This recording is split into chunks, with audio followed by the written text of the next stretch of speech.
what an honor. Finally, I could find her, Sajel Bellon, and I'm so happy to have you here. Welcome to my show. We it it took some time I found her, and I was really interested to what she's doing, and hopefully all of you can enjoy our talk today. Today, we're going to talk about you and me and PTSD, the intruder in my marriage, Sajal marriage. And she's a professor and psychotherapist and also TEDx speaker. So, welcome to my show, Sajal. Thank you, Pantea. It's so lovely to be here with you and hopefully share some really great insights for your audience. Thank you so much.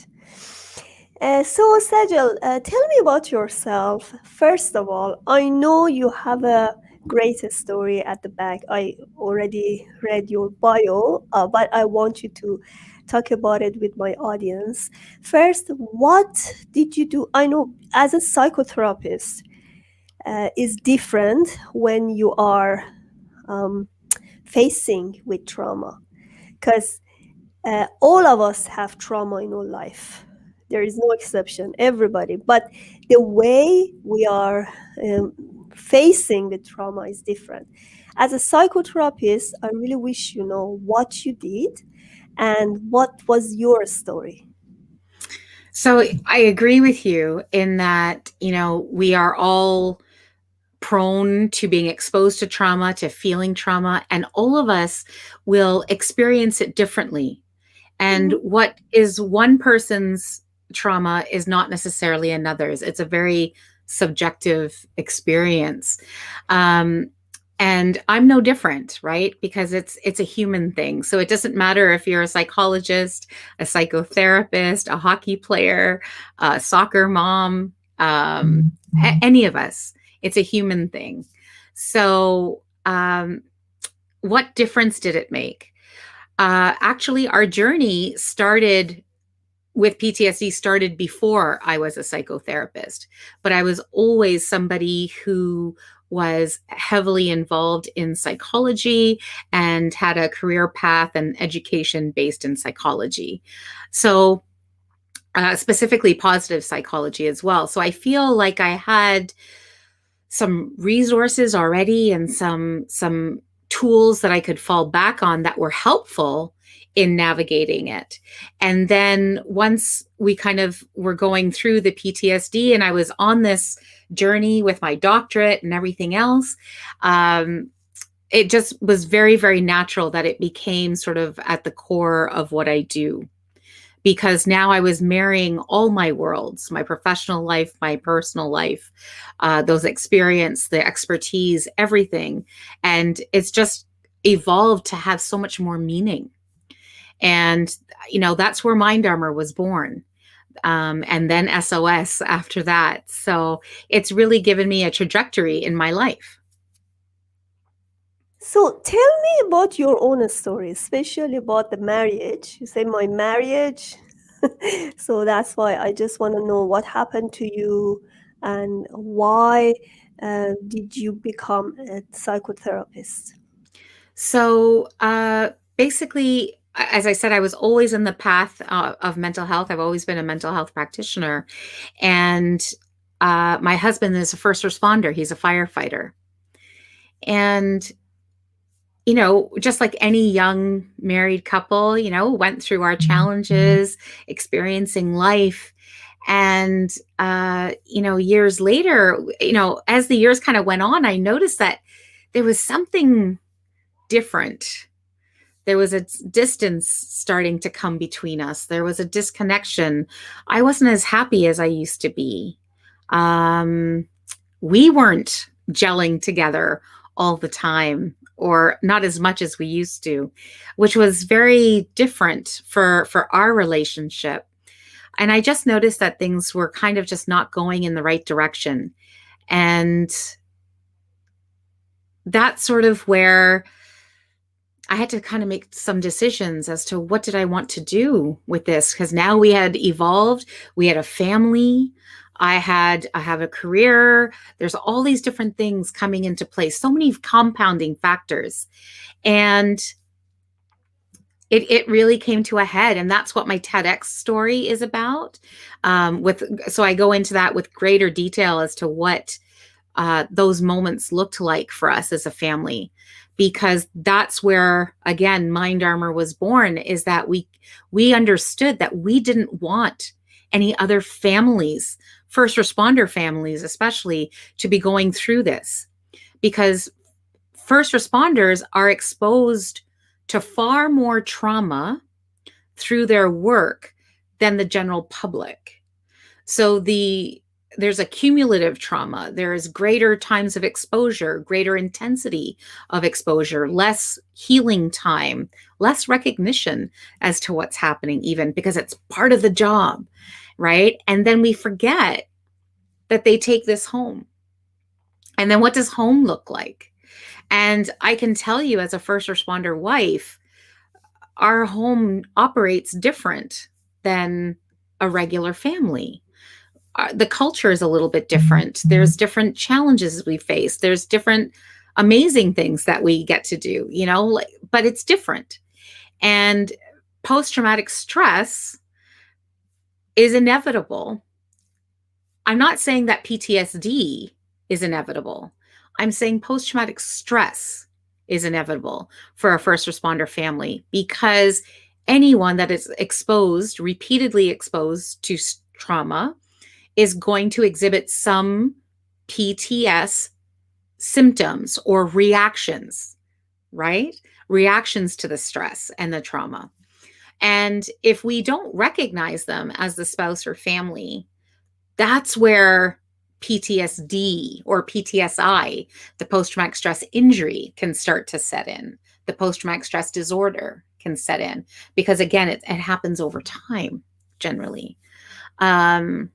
At least in the first responder community. So that's gaining that inside view and recognizing that gap in that specific community. As a professor, I started to tell the institutions that were training new recruits, we need to recognize that there's mental health components here, training that's needed, right? We're training them with technical skills. We're training them with physical skills. We need to be training psychological skills. And that's when I actually did my TED Talk and started speaking more for departments and different organizations. Leaders and chiefs were coming up to me going, "Oh, you really get this. Like, you understand it. You know how to put it into the language that people are going to get it and make use of this information."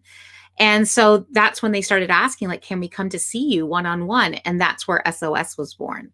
And that's where I decided to serve both, not only the organization and departments as a whole, but now I can also serve the individual and the family. And that actually really works with the mindset and the framework that Mind Armor is about, because it's about the systems. We as individuals, we live in a family system. We live in a work system, and we need continuity in terms of how we're going to handle our mental health, the way we talk about mental health. So that's the whole idea, is that we're creating systems that we live in at all levels so that we experience mental health in a different way. And part of that is getting rid of that stigma. And that's part of the mission as well. Yeah, I like that. Actually, I was thinking, it's not only firefighters. There are lots of first responder who are always working in a stress job, like people who are working in emergency. It's Yes, always a stress, and the handling this stress is not only by them, but also they bring it with their family to their family. absolutely. Absolutely. Pantea, I'm so glad you raised that point, because the pandemic, like I said, has changed, has broadened that whole trajectory that we were on, and the community that we were focusing on. It's no longer just first responders. It's broadened to a variety of sectors, including education, including just regular businesses, like, and trying to pivot with all this change and uncertainty. And again, you can't even have a common cold right now and go to work without it turning into something, or people looking at you or getting upset that you're there. So there's this pandemic has opened a barrage of new stresses that none of us can ignore anymore. And so that's what the last year and a half has been for me, has been pivoting and trying to be responsive to the growing need for us to address stress, for us to address mental health, for us to have the tools and techniques, and to make it accessible to more people so that we minimize the suffering and really start to build people's resilience, but also their ability to grow from these inevitable challenges. This is not going to be the last pandemic. I think there's going to be a lot more problems and a lot more issues and challenges that we will continue to face. But we have a choice here. This pandemic has forced us to look at mental health, look at health in general, and our systems that we operate in new ways. So this is the time for that innovation to happen, and for us to adapt and modify and put new systems in place, better systems, better ways of doing things, so that we can respond better to the challenges that are coming. Exactly. That was the big awareness for all of us. And many people adapt to these challenges. As I am, as a mom who I have to take care of my 3-year-old baby, and she doesn't go to daycare right now, and I have my own job at home doing all the chores for, like, as housewife. It's not easy for everybody. But It's not. what I really understand during this time, everybody needs some distraction, good distraction. That's what I'm doing with my PTSD self-healing show and other podcasts and show, because during this time I really realize we need these kind of discussion, because, as you say, pandemic is for everybody, and we lose a lot of people because of COVID. Mm-hmm. And we are still, there are lots of fears. In spite of having these vaccines, still there are lots of uncertainty, uncertain situation that we have to face. So uh, let's get back to um, some other discussion about the triggers. What do you suggest to families who have uh, people inside? I mean, you have your loved one inside the family who has PTSD. How can you help them when they're triggered with their PTSD? One of that's a really loaded question, because there's a lot of pieces to that. Um, what, so the triggers generally catch us off guard, right? So it kind of, when a trigger happens, it catches the person who's suffering from PTS, but then their response or reaction to the trigger is often unexpected. I know many of you out there will be able to relate to this story, where the person, it feels like, or we feel like the person's going from 0 to 100. And in seconds, there was no in between. And we often find ourselves like, what just happened? Like, why is that person reacting like that intensely? It's this small a problem, and they're getting this big about it. So one of the first things I did when I discovered that it was in fact PTS that we were dealing with, was I needed to make sure that our home was a safe place. a safe place for my husband so that he knew that he could make mistakes and that he's still going to be loved and he's still going to get those do-overs, and that we understand that this is something that's happened to him and it's not him that's doing it to us. Because otherwise, the member will often feel like they are guilty and that they are burdening or harming the family. And we want to take those things off the table. We need to make it a safe place for them. The other piece is, how do you explain it to children? Like, all they see is mom and dad fighting or mom and dad getting really angry. And my children were really young at the time that this was happening. And so I had to create a language for them to be able to communicate, to be able to understand, and for us to communicate with them so they understood. So one of the tools that we did, and hopefully this is helpful to some of you out there with young children, is use a scaling question. Often people with PTS will wake up in the morning hypervigilant already. So they have a very small window of tolerance or buffer before they'll go from 0 to 100. So what we did was create a scale of 1 to 10. And daddy would need to tell us when he's at a 6, 7, or 8. Because if he's at a 6, 7, or 8, that means we need to give him some space, or he needs to go and spend some time on his own and get grounded, or that we should maybe try to be quiet and not so overstimulated. But it gave us a sort of understanding and awareness of where he's at. And what that also did was allow him the space to do what he needs to do during that period of time. Because when we know that there's PTS in the family, it doesn't give license to the person who has PTS to go from 0 to 100 every time, right? They need to have some accountability and some responsibility. So by creating the scale of 1 to 10 and being able to identify and articulate to your family and to yourself as to where you are, you're becoming more aware of what the buildup feels like. You're slowing it down. You're becoming more conscientious as to what's happening in my body, what's happening in my mind, what is triggering me. And all of a sudden that gives you a little bit of more of a sense of control, and you're able to communicate it to your family so they can support you in keeping the environment the way that you need it.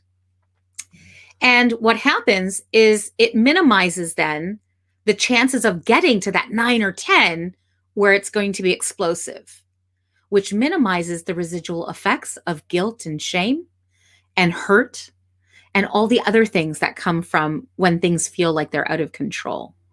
So really creating a common language, creating a simple scaling system like that gave us the capacity to communicate to each other.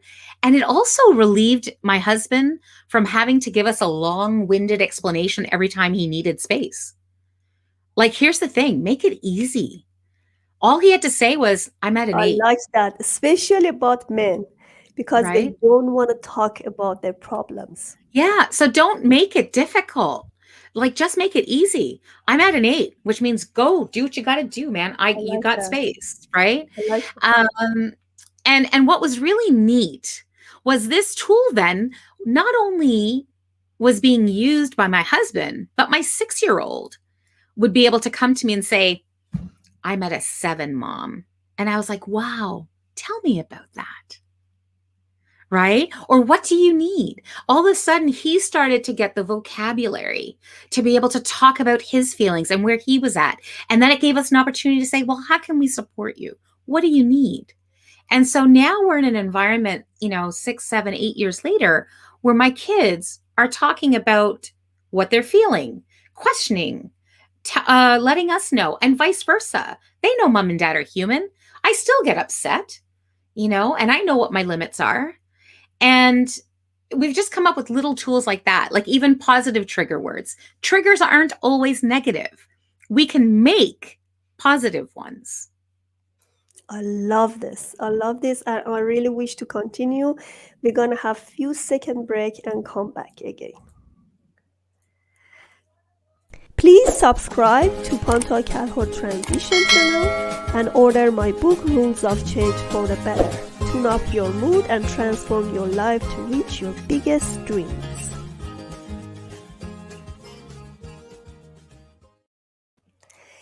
You know, I was talking to one of my interviews, and she was a caregiver for her husband. And that's interesting what you said, because she said I really wanted to help him, but sometimes being quiet is much better than just pushing someone to talk, especially for men. That's what I realized. I don't I'm a believer that we shouldn't be pushing anybody to talk. Exactly, exactly. Because Yeah. sometimes even me, like, I'm so tired, I don't want to talk about anything around me. Yeah, but You know, Pantea, just because you're tired doesn't mean you don't want to be supported or held yes, but or have sometimes you someone wanna, sitting beside. yeah, exactly. You wanna, the support you need, it's being quiet. I just Yeah, wanna take a rest. That's it. I sure. have, we have some audience. Uh, is the Jamil looking fab? And yeah, hello everybody. And we are continuing with Sajel. She's a professor, TEDx speaker, and psychotherapist. Again, I'm so happy to have her because we are talking about very great techniques to battle with PTSD and how we can deal with people who are around us and have PTSD. So, uh, Sajal, tell me about your work. What you're doing exactly? Yeah, yes, you told me about SOS, that you help, like you said, a strategic individual, and you support families. Mhm. I'm gonna know more about what you're doing and what you have on your website. Any freebies, anything? Sure. So basically, Mind Armor is the the mission of Mind Armor is to essentially revolutionize the way that we perceive and live mental health. Right now, if you read the definition by the World Health Organization, it talks about normal stressors. It talks about what we do when we're doing things well, and it defines mental health from that perspective. And what Mind Armor and what I'm trying to do through Mind Armor is to really create the idea and uh, people to realize that it's not about wellness and illness. It's about both. It's about life. And in life, we're going to experience both. And illness doesn't define you. It's not necessarily a lifelong thing. We can go through depression. We can even go through clinical depression and it be a portion or a segment or part of our life. Doesn't mean it's our whole life, because there's a lot of things in between that we do. We grow, we learn, we adapt. We are all wired to be resilient. That's how we are physically built, and that's how we're psychologically built. But it's about educating ourselves. It's about putting good practices into place. It's about putting protective factors into place to manage and handle those challenges. And if you were to think about yourself kind of going through this flow of life, right? We're constantly moving. Time doesn't stand still. Well, neither does our experience with mental health. We can look at every opportunity, whether it's an up, whether it's a down, and look at that as our ways of learning and evolving and growing. And I truly believe that even this experience within my own family with PTSD, my husband no longer qualifies under that clinical definition. Does he still have post traumatic symptoms? Yes. Does he manage them? Yes. Does he have bad days? Absolutely. Does he have good ones? Yes. And it's become a part of our life. We've adapted. There was a time and place where I thought that my marriage was over. And I realized that it wasn't, because I didn't love the man any less. But I recognized again that PTSD was something that happened to him. And I wanted him to understand that that's not his diagnosis and it hasn't paralyzed him for life. It's not a label. He is able to help himself to heal, to grow from it, and experience post traumatic growth instead. And he's emerged the most wonderful human being that I could ever have imagined to be married to. He's an amazing father. He's an amazing husband. Do we still have our challenges and fights? Absolutely. You've got two alphas in this house. However, we've learned the skill sets to fight better, which means they don't last as long. They don't get as intense as they used to. We're far more constructive with the way that we disagree, the way that we deal with our challenges. And these are skills that we've adapted and adopted and modified as we went. It's all part of the journey, right? And mental health is a journey. I love this.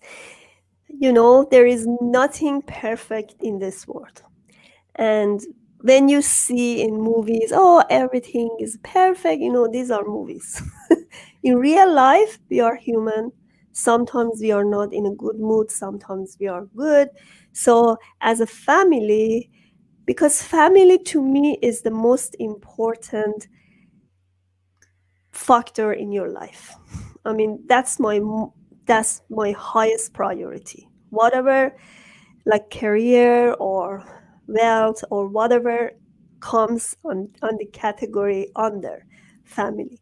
So you as a wife need to um, build this family stronger, and why not, we have to work on this. Unfortunately, there are lots of people don't know about these skills. And Well, yeah. yeah, I was going to say, Pantea, what's interesting about what you just said, and why I felt compelled to interrupt you, and I apologize, No worries. um, is that, you know, I didn't go through this experience as a psychotherapist. I went through this experience as a wife, as a mother, as Sajel, and it hurt. It hurt all the time because, you know, I was not understanding. There were times where I didn't understand my husband. I didn't recognize my husband. I didn't want to see my children hurting the way they were. I didn't want to see him hurting the way he was. And I was hurting. And I went through it too. I went through a depression. I couldn't get out of bed for 2 weeks. You know, I went into this whole, as soon as I discovered that it was in fact PTSD, I went into like crisis mode, and what I call, or what is called surge capacity. You know, the short term adrenaline kicks in, you go into practical mode. What needs to be done? Let's fix this. Let's solve this. And that's what I went into. So I went and I looked for the best psychological care, some of the best programs out there. I started the research, got him in. You know, he went to the recovery program, and I went to bed. I could not get out of bed for Wow. 2 weeks. I And my can't children, believe. I, God bless them, would get up and just imagine at 5, 6 years old, make their own lunch, and then meet me at the door and say, "Mommy, we're ready to go to school." And I would get up in my pajamas, put them in the car, drive them to school, come back, and go back to bed. And I set my alarm for 2:30 to get up, go pick them up, bring them back home, feed them dinner or whatever, and then go back to bed. That was me for 2 weeks. I just couldn't function. I was psychologically exhausted. I was depressed. I wasn't functional. And, there's so much stigma around PTSD. No one even either didn't know, because I'm normally a very high functioning person, or they didn't understand what was happening or the gravity of what was happening. It was very lonely. It was extremely lonely. And again, that sort of informed me to want to make sure that people don't have to go through that way. What if we built communities that could speak the same language around mental health? What if we could just call each other Pantea, and I could say, I'm going through one of the worst times in my life. Can you just keep an eye on me? Keep in touch with me? Because I don't have the strength to pick up the phone today. Exactly. I like that, because that's what happened, because you had to deal with all the stress yourself, and we are human. Even caregivers, even people who are dealing with who are psychotherapists, they need to take a rest, they need to take a break.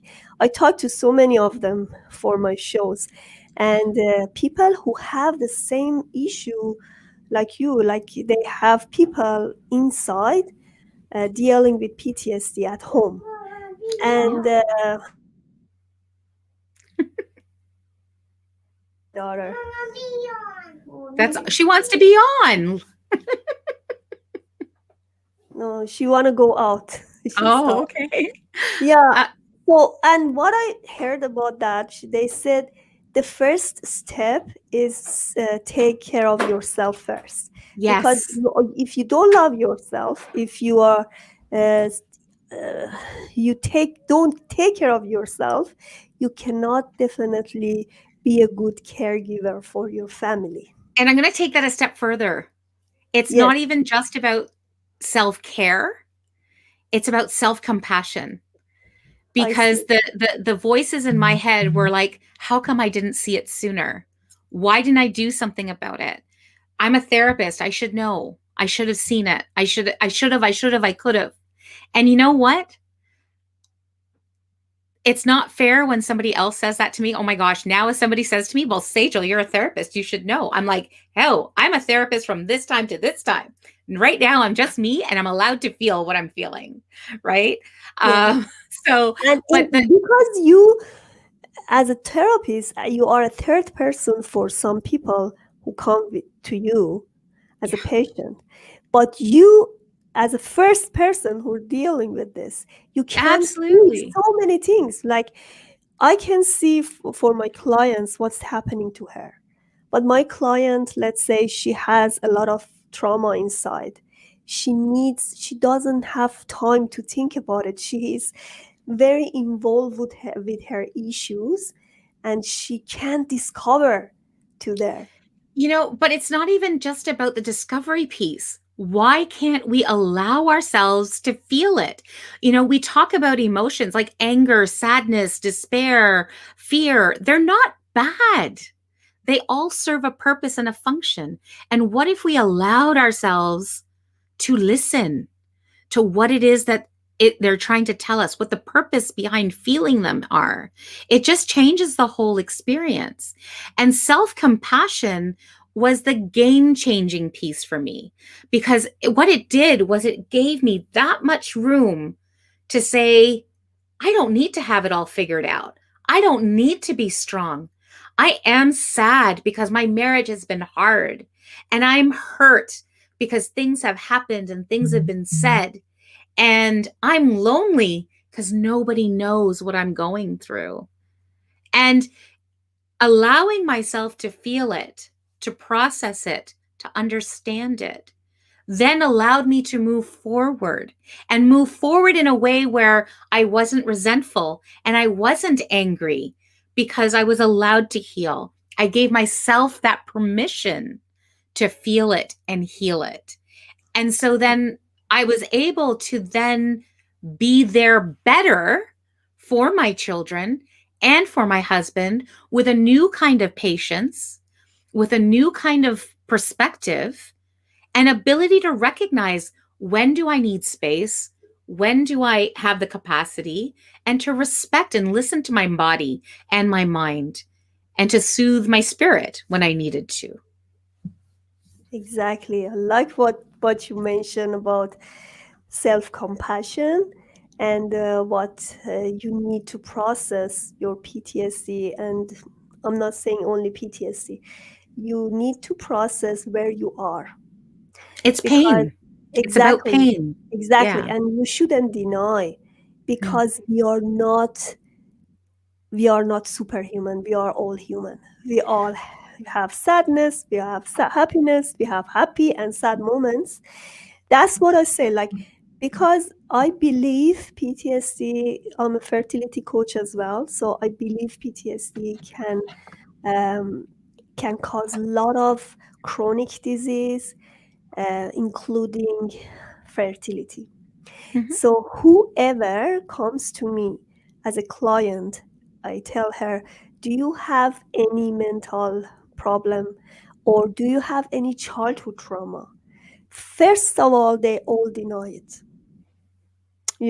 but when you dig into it, you see they have a lot of rejection in their life.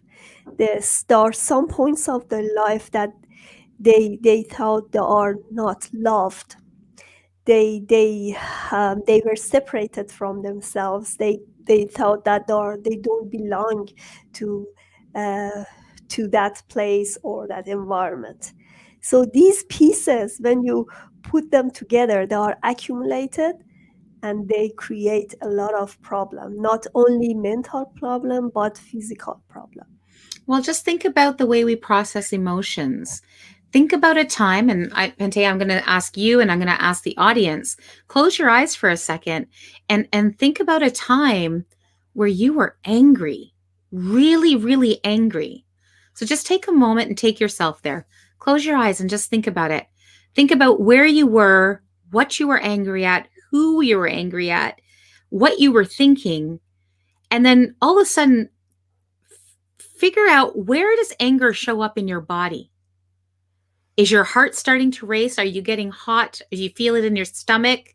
Is your head starting to swell, like get hard and heated? Is your temperature rising? Are you shaking?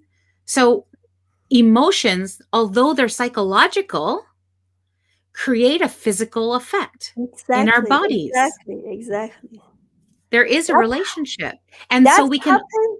Okay, go ahead. so I was going to say, so we can also use that knowledge to reverse the reaction.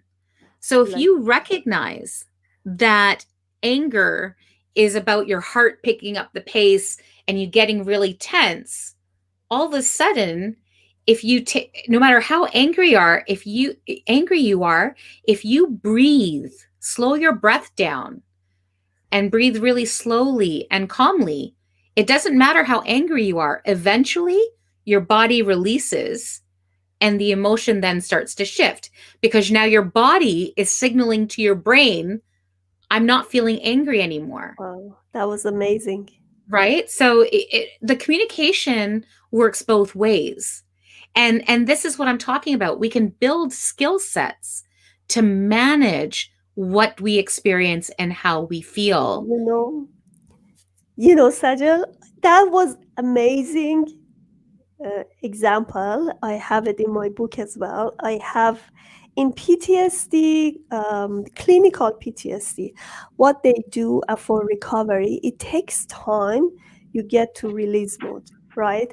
It takes time because you are in fight and flight mode and you have a lot of challenges.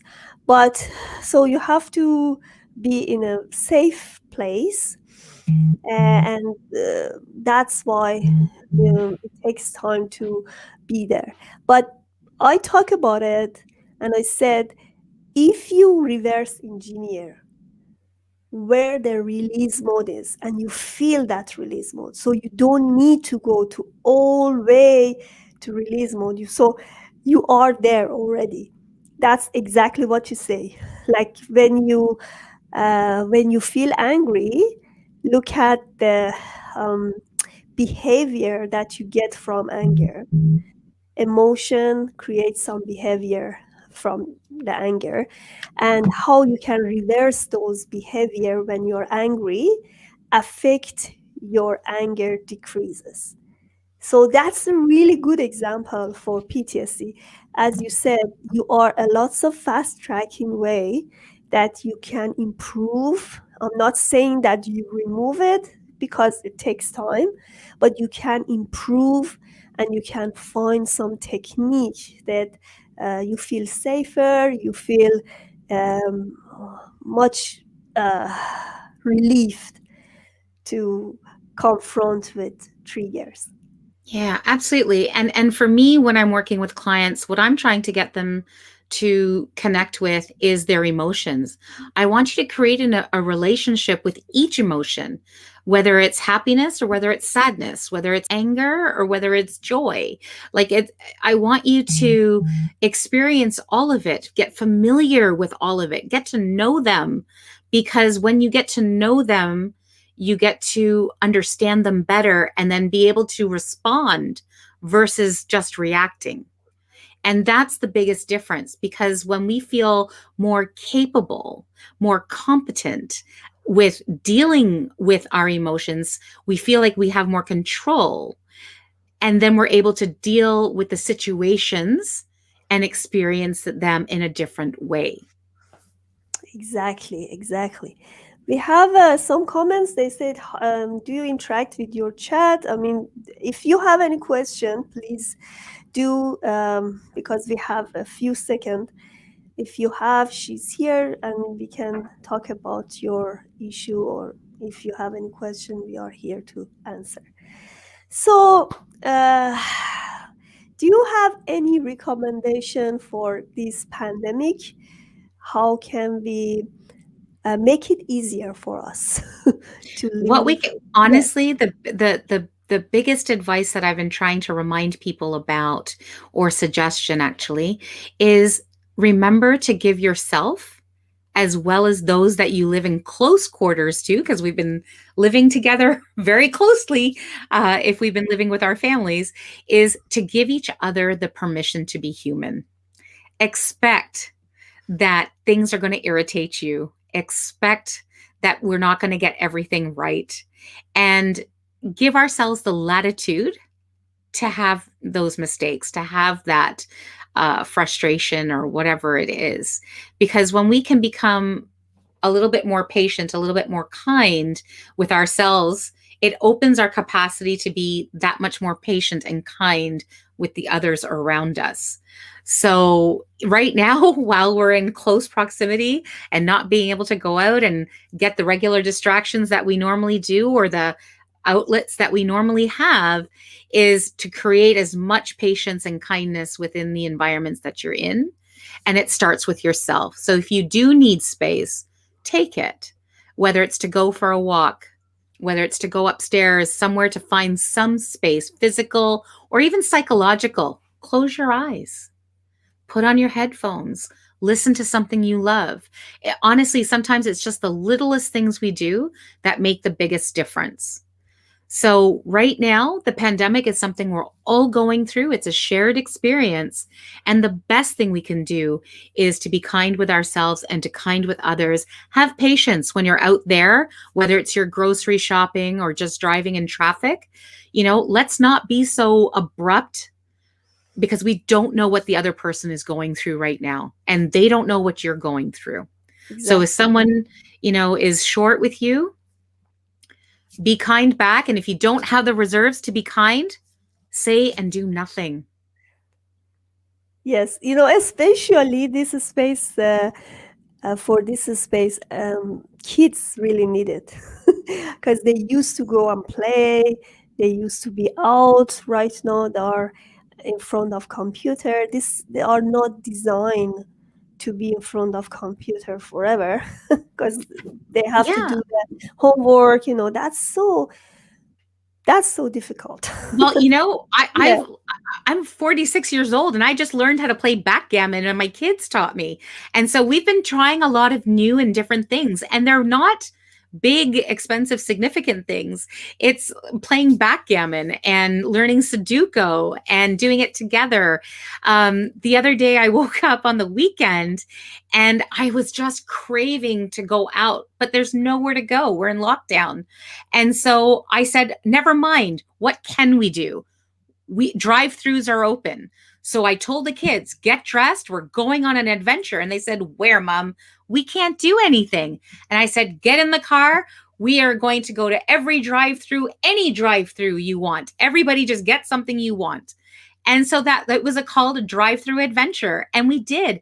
And we were out for 2.5 hours chatting, listening to music, picked up a shake here, a coffee there, and it was really great. We had a great time. And we are very lucky to live in Toronto, I guess. We have, especially in north of Toronto, we have a lot of green spaces. And Yes. especially now, the weather is much better. Sometimes we just go and walk.